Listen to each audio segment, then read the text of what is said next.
My name is Romano, and I am part of the Active Minds Speakers Bureau.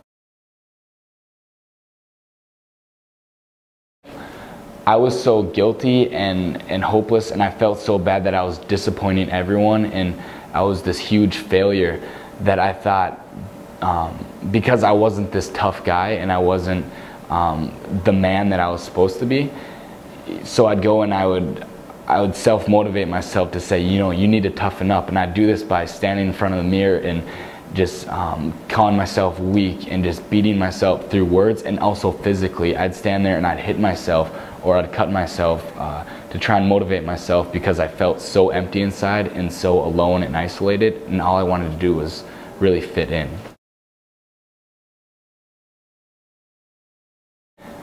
I just thought that this would be another sports injury, that it was like a broken ankle or a sprained wrist or something like that, that I could be back the next week or back the next month, and then I could bounce back from this easily, and I could just take a couple pills. And again, I just didn't realize the severity of it, and I just didn't know what being depressed actually meant. When these feelings just didn't disappear with time, that I was still feeling hopeless, and I was, these symptoms that I was feeling continued to escalate and escalate, and that's when I realized, I'm in a really dark place, and I got really scared.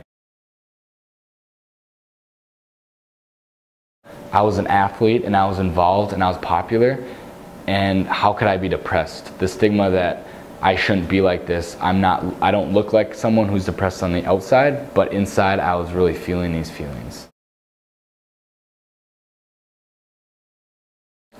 I like to think, at least, that people see me as an understanding and compassionate person, and I like to embrace myself as that sensitive guy, as that guy who can relate, and I can cry in front of people if I need to, or I can tell people, I'm really struggling with this.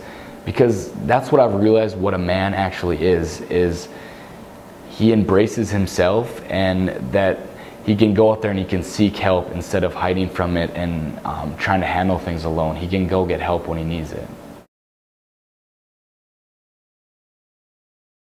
That you're not a disappointment for struggling with a mental health disorder, and that you're not alone in this struggle, and that there is help out there, and that you can find that support, and there's people that really love you and care for you and that want to help you through this.